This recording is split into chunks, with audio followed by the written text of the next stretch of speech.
Hi everyone, welcome back to my channel study point. आज के इस वीडियो में हम करेंगे भाषा और बोली में अंतर।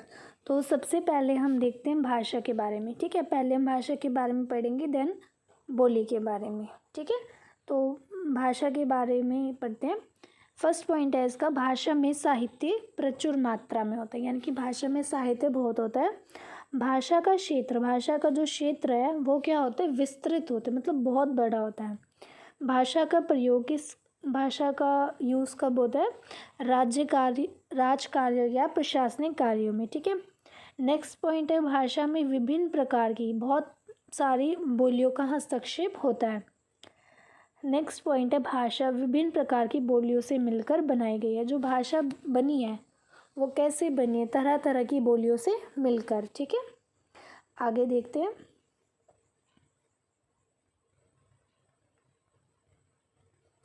भाषा को सांस्कृतिक, सामाजिक और राजनीतिक मान्यताएं प्राप्त होती है। भाषा को क्या है, सामाजिक, सांस्कृतिक और राजनीतिक मान्यताएं प्राप्त होती है। नेक्स्ट है, भाषा को राजभाषा का दर्जा प्राप्त है। ठीक है, हमारे देश की यानी कि भारत की राजभाषा कौन सी है, हिंदी।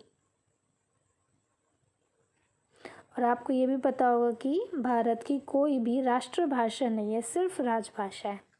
नेक्स्ट पॉइंट देखिए, किसी भी भाषा के द्वारा साहित्यिक रचना करना संभव होता है, यानी कि हम भाषा के द्वारा साहित्यिक रचना कर सकते हैं। भाषा को लिपि की आवश्यकता होती है, ये मोस्ट इम्पॉर्टेंट है, भाषा को लिपि की आवश्यकता होती है। तो देखिए, ये थे आपके कुछ पॉइंट्स किसके बारे में, भाषा के बारे में। अब हम पढ़ेंगे बोली के बारे में। ठीक है, तो देखिए बोली में सबसे पहला पॉइंट क्या है, बोली में साहित्य का अभाव होता है, जबकि भाषा में क्या है, साहित्य प्रचुर मात्रा में है, लेकिन बोली में क्या है, साहित्य का अभाव होता है। नेक्स्ट पॉइंट देखिए, बोली का क्षेत्र सीमित होता है, बोली का क्षेत्र सीमित है, लेकिन भाषा का क्षेत्र क्या है, असीमित है ना, असीमित है।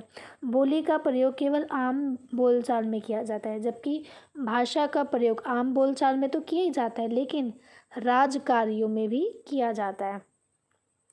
नेक्स्ट पॉइंट देखिए, बोली में भाषा का हस्तक्षेप नहीं हो सकता, यानी कि बोली के अंदर भाषा हस्तक्षेप नहीं कर सकती, जबकि भाषा के अंदर बोली का हस्तक्षेप हो सकता है।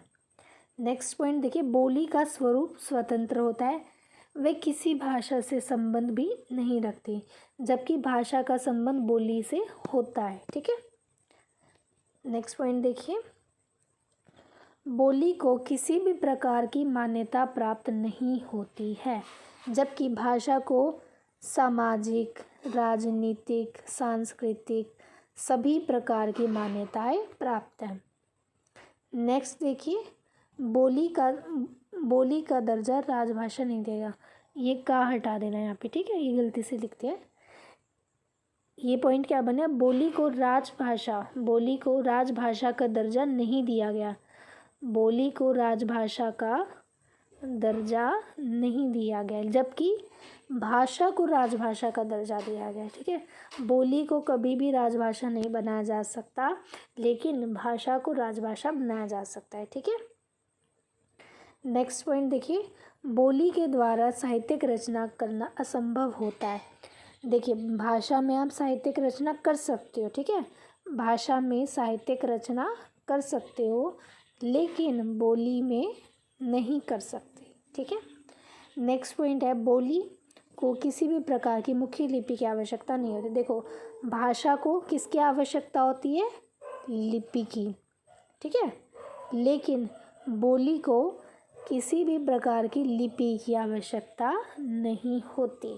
ठीक है, तो ये थे आपके मुख्य अंतर किस किस के बीच में, बोली के बीच में और भाषा के बीच में। ठीक है, जैसे मैंने यहाँ पर लिखा है आप ऐसे भी लिख सकते हो एग्ज़ाम में, अदरवाइज़ आप ऐसे लाइन डाल के यहाँ पे भाषा के बारे में और यहाँ बोली के बारे में ऐसे करके भी लिख सकते हो। ठीक है, वो आपकी चॉइस है, आपको कैसे लिखना है।